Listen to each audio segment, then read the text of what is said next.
número 1. Amém? Diz assim a palavra do Senhor: Bem-aventurado o homem que não anda no conselho dos ímpios, não se detém no caminho dos pecadores, nem se assenta na roda dos escarnecedores. Antes, o seu prazer está na lei do Senhor, e na sua lei medita de dia e de noite. Ele é como a árvore plantada junto à corrente de águas, que no devido tempo dá o seu fruto, cujas folhas não murcham, e tudo quanto ele faz será bem-sucedido. Os ímpios não são assim, são porém como a palha que o vento dispersa. Por isso os perversos não prevalecerão no juízo, nem os pecadores na congregação dos justos. Pois o Senhor conhece o caminho dos justos, mas o caminho dos ímpios perecerá. Irmãos, todo começo de ano é um momento de nós colocarmos, no papel, fazermos as nossas listinhas, as nossas escolhas, fazermos aquelas metas, todo janeiro, comecinho e virada de ano, a gente escreve lá: esse ano eu vou para academia, esse ano eu vou começar a correr, esse ano eu vou fazer um idioma novo, eu vou fazer um curso novo. É o momento de escolhas, é o momento de estabelecermos metas, é o momento de prometermos mudanças. Mas a Bíblia nos ensina que antes de perguntarmos o que farei, nós devemos perguntar: por qual caminho eu estou andando? Antes de colocarmos eu vou fazer isso, eu vou fazer aquilo, a pergunta inicial deve ser: qual o caminho eu estou andando? Aliás, você deve se lembrar daquela famosa frase do gato Teixeira, o gato do clássico país, da Alice no País das Maravilhas, onde ela, quando encontra-se perdida, ele fala para ela, onde você está indo? E ela diz: eu não sei. E aí ele tem aquela clássica frase: se você não sabe para onde ir, qualquer caminho serve. O Salmo 1, ele não é apenas uma poesia, mas ele é uma porta de entrada para todo o saltério, para todos os salmos. Aqui Deus nos apresenta duas estradas, dois estilos de vida, dois destinos eternos. Aqui nós vemos que não há um terceiro caminho, ou aí usando uma frase que tem se ouvido muito, uma terceira via. Aqui só tem dois caminhos. Como disse Martinho Lutero, este salmo descreve todo o curso da vida humana. Então este salmo, longe de ser apenas uma coletânea de sentimentos religiosos colocados diante de Deus, o livro dos Salmos, ele também é uma revelação divina. Ele nos ensina em quem crer, como viver e o que esperar. E o Salmo 1 nos apresenta, nós somos colocados diante de dois personagens, o justo e o ímpio. E é interessante porque todo o livro dos Salmos vai ser moldado por conta dessas duas personagens, o justo e o ímpio. Você vai ver, você lendo o livro dos Salmos, você vai ver que todo o desenrolar do Salmo é justamente sobre esses dois caminhos. Quem segue o caminho da piedade e quem segue o caminho da impiedade. E o Salmo 1, ele nos apresenta essas duas personagens, O justo, que é aquele que vive sobre a graça de Deus e se submete à sua palavra. E o ímpio, que é aquele que vive sem temor, desprezando a vontade do Senhor. Este salmo descreve o caminho que cada um percorre e o resultado inevitável das suas escolhas. É fato, meus irmãos, que a verdadeira felicidade, ela está em rejeitar o caminho da impiedade e viver enraizado na palavra de Deus. É isso que é o tema principal do Salmo 1. O tema principal vai mostrar o prazer que o justo, ou aquele que é piedoso, que trilha o seu caminho na piedade, tem, como ele se deleita na lei do Senhor, na presença do Senhor, na palavra de Deus. O salmista, ele começa descrevendo o que o justo não faz, antes de mostrar onde ele vai encontrar o seu prazer e quais os frutos ele colherá na sua vida. Ele faz Parece que o salmista ele desce uma escada para depois mostrar a subida da outra escada. Porque ele começa apresentando isso. O que não fazer e o que fazer para ter os benefícios e as bênçãos de Deus. Bom, o salmista então nos apresenta os caminhos. E o caminho do justo aqui é apresentado por um caminho de negação à impiedade. Em primeiro lugar, o caminho do justo é um caminho de negação à impiedade. É o verso 1, quando ele diz: bem-aventurado o homem que não anda no conselho dos ímpios, não se detém no caminho dos pecadores e nem se assenta na roda dos pecadores. Interessante que a palavra bem-aventurado aqui, ela traz a ideia de feliz. Feliz é o homem. De repente a versão da sua Bíblia esteja dessa forma. Feliz é o homem. Ou seja, o salmista ele está mostrando mais do que uma felicidade superficial. Uma felicidade que muitas vezes neste mundo é baseada pelas coisas que eu tenho e pelas coisas que eu consigo adquirir. Uma felicidade que é pautada por aquilo que eu consigo alcançar. Você já deve ter ouvido, ou você também já deve ter pensado dessa forma: eu serei feliz se eu conseguir conquistar a minha casa. Eu serei feliz quando eu conseguir trocar o meu carro. Eu serei feliz quando eu encontrar a mulher e o homem dos meus sonhos. Com certeza a felicidade vem através dessas coisas, mas são felicidades que podem se tornar passageiras. A casa pode deteriorar, o carro pode quebrar, o casamento, se não for bem estabelecido no fundamento de Deus, pode acabar. Ou seja, o salmista mostra que o bem-aventurado, feliz, o homem que é feliz aqui, não é um homem que está buscando coisas palpáveis, materiais, mas é o homem que está com a sua vida plenamente alinhada com a vontade de Deus. O bem-aventurado aqui é o homem que tem a sua vida no centro da vontade de Deus. Você já deve ter percebido pessoas que às vezes passam por situações adversas, mas demonstram uma felicidade, demonstram uma alegria, demonstram um prazer, né? Antigamente os crentes eram vistos dessa forma. Você via um crente que estava vivendo uma situação ruim, de repente uma enfermidade diagnosticada, de repente uma situação de desemprego, mas você perguntava: está tudo bem, meu irmão? Não, está tudo bem com a graça de Deus. Porque a sua felicidade não estava em coisas, a sua felicidade não está pautada em coisas materiais, mas em Deus. Esse é o bem-aventurado que Jesus usa no Novo Testamento também com a palavra Macários. Essa ideia de que o homem que é feliz no Senhor, ele tem essa sua felicidade pautada. Já viu o Mateus capítulo 5, quando Jesus fala: feliz é o homem que chora? Feliz é o homem que tem sede de justiça, ou bem-aventurado, né? Parece uma contradição na palavra com a situação que o Senhor descreve, mas é porque ele não está pautado na situação, ele está pautado em Deus. É por isso que o salmista aqui vai nos dizer que o caminho do justo é um caminho de negação à impiedade. Porque, em primeiro lugar, o ímpio, ou justo, não é guiado pelos valores ímpios. Ele não anda no conselho dos ímpios. Ou seja, ele não molda a sua vida pelas opiniões de quem não teme a Deus. Ele não escuta, ele não ouve pessoas que não temem a Deus. Ele não traz para ser conselheiro de sua vida pessoas que não têm prazer em Deus. O justo, ele caminha por um caminho que nega a impiedade. Aliás, João Calvino, comentando esse texto, ele diz assim, que a raiz da impiedade está em permitir que o mundo dite as regras da vida.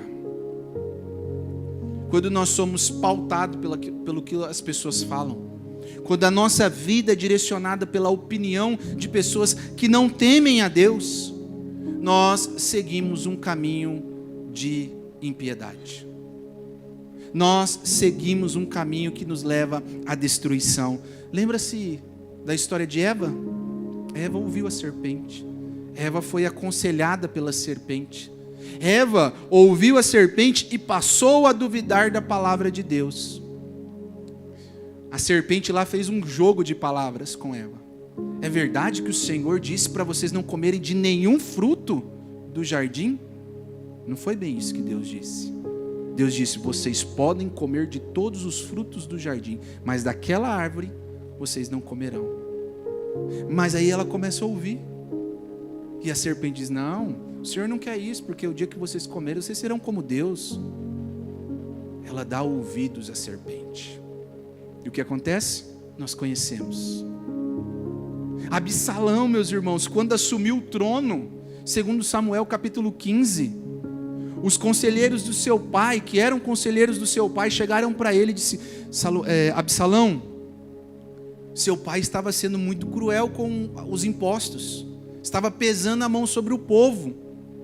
Olha, dá uma diminuída, dá uma segurada, dá uma cortada na taxação, dá segura aí, por favor. Aí, o que Absalão fez? Ao invés de ouvir conselhos dos sábios, de homens mais experientes, de homens que sabiam do que estavam falando, foi para os seus amigos. Disse, olha, eu fui aconselhado a diminuir o que meu pai impôs sobre o povo, porque o povo não está aguentando mais. Os amigos falaram, que isso? Se você fizer isso, o povo vai achar que você é fraco. Dobra os impostos, pesa mais a mão.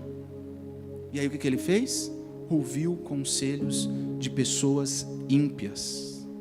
E o que aconteceu? O reino foi dividido. Uma pessoa que não era da linhagem real se levanta sobre o reino e tem lá uma divisão. E o reino foi dividido. Reino do norte, reino do sul.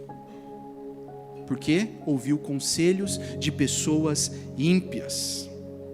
Ou seja, meu irmão, a pergunta que nós devemos fazer nessa manhã, diante desse ano que se inicia, do caminho que nós precisamos trilhar esse ano é: quem tem moldado as minhas decisões?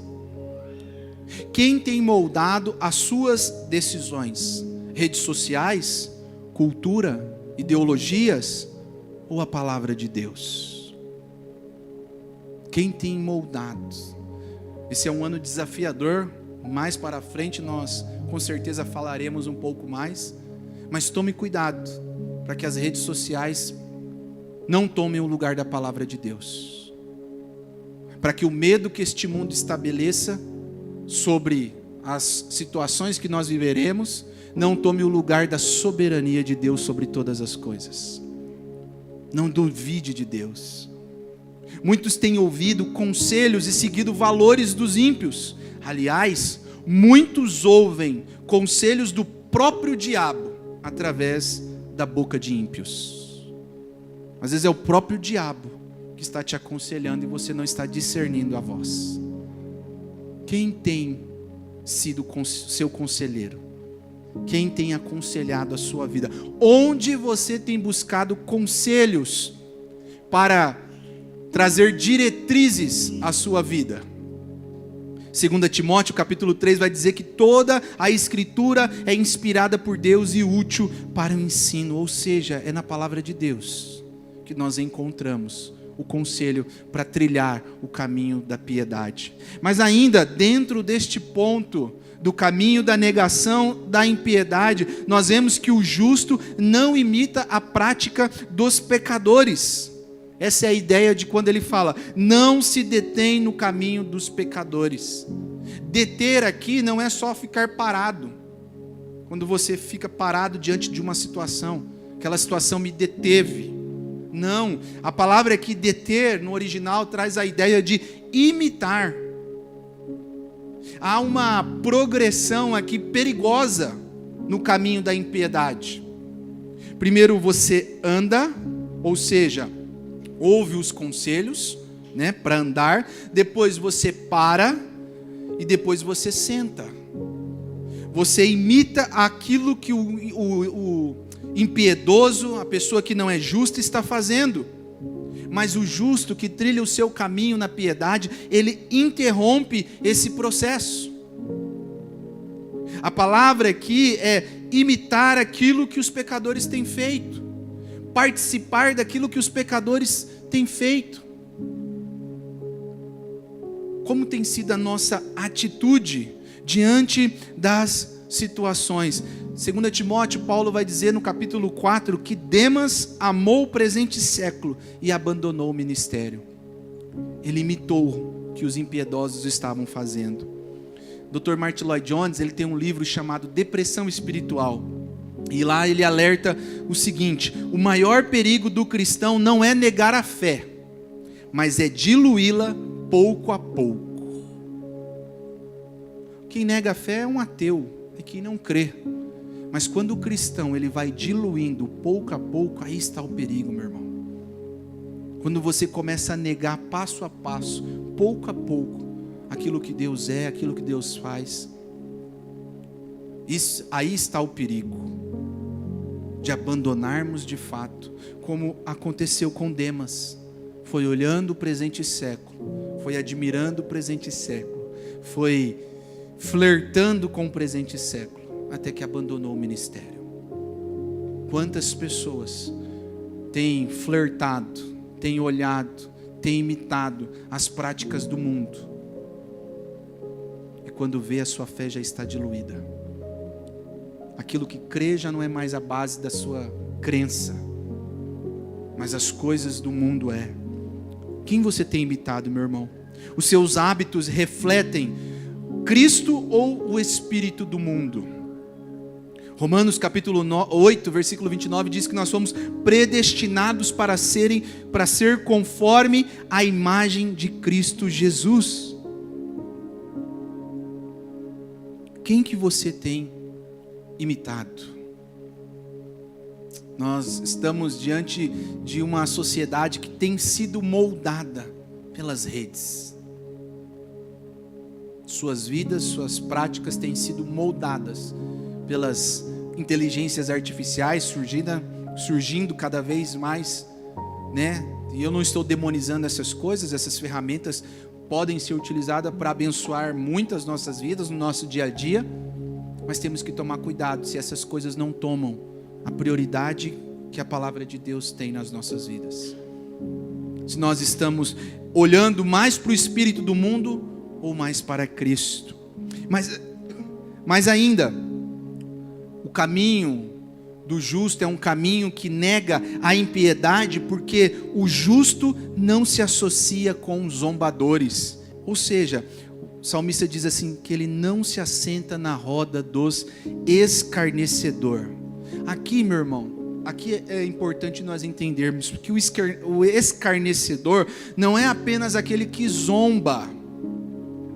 Não é aquela pessoa que somente, vou usar aqui um dialeto mais jovem, tira sarro, zoa com as coisas de Deus. Mas é mais do que isso, é alguém que zomba da santidade de Deus. Esse é o escarnecedor. Olha como que é a progressão do homem que não segue o seu caminho piedoso.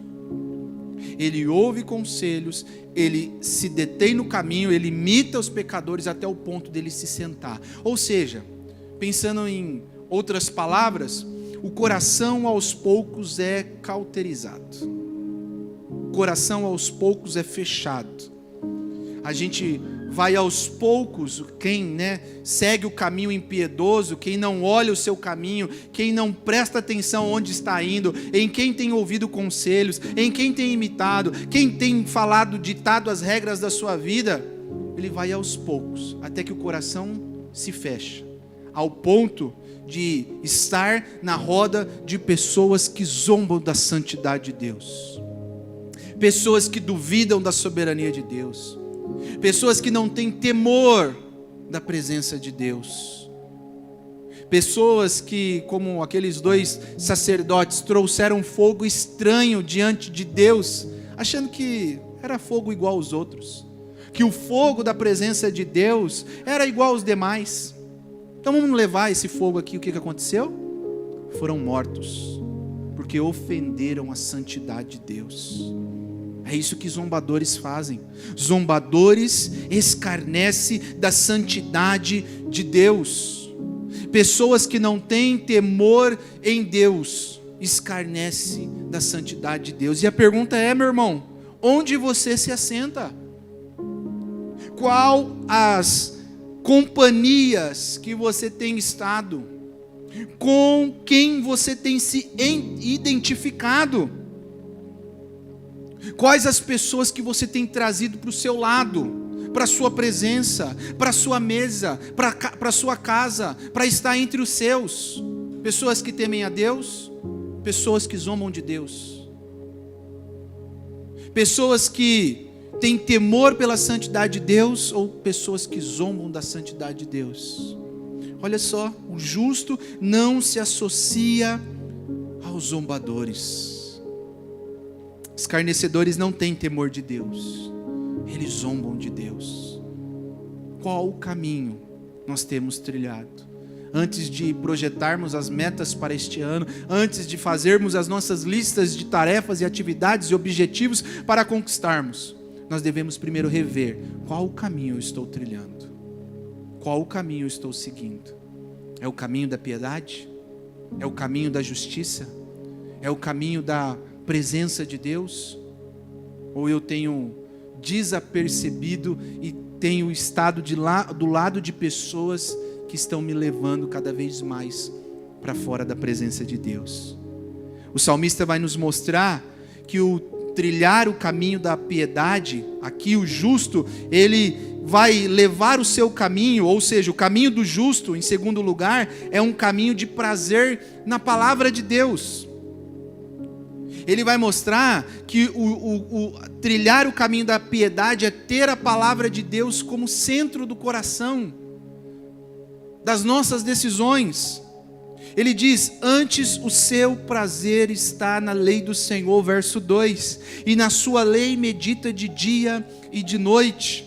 Ou seja, o justo não vive apenas de negações, mas ele vive de afeições pela palavra de Deus, santa palavra de Deus. Ele vai buscar o seu direcionamento, ele vai buscar o seu prazer, ele vai buscar a sua meditação na palavra de Deus, antes de qualquer coisa, antes de qualquer opinião, antes de qualquer decisão. É a palavra de Deus que o guia, é a palavra de Deus que o direciona, é a palavra de Deus que é a luz para o seu caminho, a lâmpada para os seus pés. Esse é o caminho, essa é a trilha do homem piedoso, da mulher piedoso, daquele que busca a piedade em Deus. Ele vai olhar para a palavra do Senhor e ter nela o seu conforto, o seu consolo. Vai ser confrontado por ela, vai ser exortado por ela. Essa é a palavra que nos direciona. E aí a pergunta: como nós estamos em relação à palavra de Deus, meu irmão? Como você tem tratado a palavra de Deus? A Bíblia, que é a palavra do Senhor, não é somente um livro, não é como liberais pensam, contém a palavra de Deus. Não, ela é a palavra de Deus, a regra suficiente para as nossas vidas, para guiar. Nela nós encontramos o que nós precisamos. Como você tem tratado? Como você tem se deleitado nessa palavra? Ela fica somente aberta na sua casa no Salmo 91 para espantar o olho gordo? Ou de repente, quando você está precisando de alguma coisa, você fala assim: fala comigo aqui, Deus. Como é o tratamento com a palavra de Deus? Ou você se deleita noite e dia, medita nela noite e dia, tem o seu prazer nela noite e dia. A palavra de Deus é um dever ou é um deleite para você? Às vezes eu vejo nas redes sociais, eu não estou de forma nenhuma, tá? Falando nada contra, é até bonito colocar lá, devocional pago hoje, né? Mas às vezes eu vejo mais por dever do que por deleite. Eu preciso ler hoje o capítulo tal, porque senão eu não vou conseguir cumprir a regra que eu estabeleci. E aí lê rapidinho. Irmãos, a palavra é um alimento. Se você comer rapidamente o seu alimento, você não vai sentir o gosto, a textura, a acidez, o sabor tocando na língua. A palavra do Senhor é a mesma coisa. Às vezes basta um versículo para você ler e pensar: meu Deus, é isso que eu preciso. Como você tem se alimentado da palavra de Deus? Ela tem sido um fast food para você? Ou ela tem sido um alimento sólido? Aquela feijoada que você come com gosto? Como você tem se deleitado? Isso nós devemos fazer. Irmãos, nós somos conhecidos ou éramos conhecidos como o povo da Bíblia. Mas hoje parece que nem tanto, porque o que nós temos visto de heresia, de achismo por aí, pessoas sendo levadas, né, como diz, por todo vento de doutrina, porque muitas vezes se esquece que o alimento está aqui. O alimento está aqui. Tem pessoas que vivem a sua vida falando: eu preciso encontrar alguém que tenha a revelação de Deus. Eu preciso encontrar alguém que fale, né, comigo a palavra de Deus. E aí alguém perguntou, já disse isso antes, mas vou repetir aqui para aqueles que não ouviram. Alguém disse uma vez para o reverendo Augusto Nicodemos: preciso que Deus fale comigo. Aí o reverendo Hernandes falou: abra sua Bíblia, leia sua Bíblia. Aí a pessoa diz: não, mas eu queria ouvir em voz audível. Aí ele disse: leia a Bíblia em voz alta. Deus vai falar com você. O deleite, irmãos, o caminho do justo é um caminho de prazer na lei do Senhor. Colossenses capítulo 3, verso 16: habite ricamente em vocês a palavra de Cristo. Habite ricamente em vocês a palavra de Cristo. Porque, meus irmãos, o salmista agora ele vai nos mostrar que quando o prazer das nossas vidas, o nosso deleite está na lei, na palavra de Deus, há frutos neste caminho, há frutos nessa trilha. Quais são os frutos? Verso 3: ele é como a árvore plantada junto a correntes de águas, que no devido tempo dá o seu fruto, cujas folhas não murcha, e tudo quanto ele faz será bem sucedido. O homem que tem a lei do Senhor como deleite, como prazer, ele tem frutos no seu caminho, ele tem benefícios no seu caminho. Quais são os benefícios? Com essa metáfora que o salmista usa aqui, é o benefício da vitalidade, é o benefício da estabilidade, é o benefício da frutificação no tempo certo, é o benefício da prosperidade segundo a vontade de Deus. Uma árvore plantada junto a correntes de água nunca vai morrer. Seu tronco nunca vai secar, suas folhas nunca vão secar. O seu fruto vai dar no tempo certo, na hora certa, no momento certo. Porque as suas raízes estão fincadas e sendo nutridas pela água daquele rio. Não está plantada em nenhum deserto. Este mundo é um deserto que, se nós plantarmos a nossa árvore nele, nós morreremos. Mas se nós plantarmos a nossa árvore, a nossa vida na presença de Deus, meu irmão, nós teremos vitalidade, nós teremos estabilidade, nós teremos frutificação no tempo certo, nós teremos prosperidade segundo a vontade de Deus. Este homem que tem o seu prazer na lei do Senhor, que nela medita de dia e de noite, é como uma árvore perto de correntes de água, perto da presença de Deus, perto do Espírito Santo. Jeremias capítulo 2, Deus faz uma acusação para o povo: vocês trocaram as águas vivas que eu tinha para dar para vocês, para cavar as suas próprias cisternas. Quantas pessoas têm trocado a presença de Deus pelas cisternas deste mundo? Quantas pessoas têm trocado a presença de Deus, as águas da presença de Deus, pelas coisas deste mundo, por uma piscina que este mundo pode oferecer, por uma água parada que este mundo pode oferecer, achando que ali vai estar a vida, mas ali está a morte. Deus fala em Jeremias: vocês trocaram a água viva que eu ofereço, a água da fonte da vida, para construir as suas próprias cisternas com a força do seu braço. Meu irmão, não faça isso este ano. Não troque a presença de Deus pelas coisas que este mundo tem. Não troque a presença de Deus por uma água parada que este mundo pode oferecer.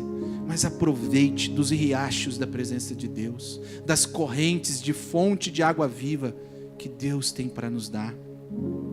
Porque o salmista continua dizendo que quem não trilha o caminho da piedade tem um destino ruim. E o destino está aí, verso 4 e verso 6. Os ímpios não são assim. O homem que não tem o seu prazer na lei do Senhor, o homem que não medita nela, o homem que segue o conselho dos ímpios, o homem que se detém no caminho dos pecadores, o homem que se assenta nas rodas dos escarnecedores, é como a palha que o vento dispersa. Esses perversos não prevalecerão no juízo, nem os pecadores na congregação dos justos. Pois o Senhor conhece o caminho dos justos, mas o caminho dos ímpios perecerá. Ou seja, o salmista nos mostra que o ímpio não tem raiz, o ímpio não tem permanência e o ímpio não permanece no juízo. Ele é destruído. Ele é destruído pelas ações do seu caminho, pelas atitudes do seu caminho. Jeremias capítulo 17 diz perfeitamente essa verdade, que a confiança no homem gera esterilidade e a confiança no Senhor gera vida. Qual caminho você tem trilhado, meu irmão, para este ano de 2026? Como você começou o seu ano? Como você quer terminar o seu ano? Quantas pessoas começam bem, mas terminam mal? Porque se esquece no meio da palavra de Deus. O salmo termina com essa verdade solene: o Senhor conhece o caminho dos justos, mas o caminho dos ímpios perecerá. Como você quer trilhar esse 2026? O caminho da piedade ou o caminho da impiedade? Quais frutos você quer produzir ou você tem produzido? Início de ano é sempre um tempo de avaliação e decisão. E o convite de Deus para nós nessa manhã, para o início desse 2026 é claro: escolha o caminho da piedade.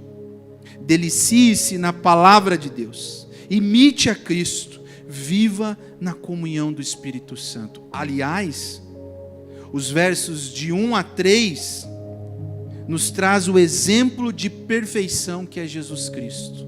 O homem Deus que trilhou o caminho da perfeição. Porque aliás ele não só trilhou o caminho, mas ele é o caminho. Verso 1: bem-aventurado o homem que não anda no conselho dos ímpios e nem se detém no caminho dos pecadores. Ou seja, no caminho dos pecadores. Por quê? Porque o seu caminho é Jesus. Ele é o caminho, Ele é a verdade, que diz no verso 2, antes o seu prazer está na lei do Senhor. Que lei? A verdade. Quem é a verdade? Jesus Cristo. Ele é a vida, como diz o verso 3. Esse homem é como uma árvore plantada. Por quê? Essa árvore plantada perto de correntes de águas tem vida. Quem nos dá a vida? Jesus Cristo. Por isso nessa manhã, meu irmão, eu quero te dizer, olhe para Jesus. Olhe para Jesus, porque quem sabe você está pensando: ah, Daniel, eu não vou conseguir. Exatamente. Nós não vamos.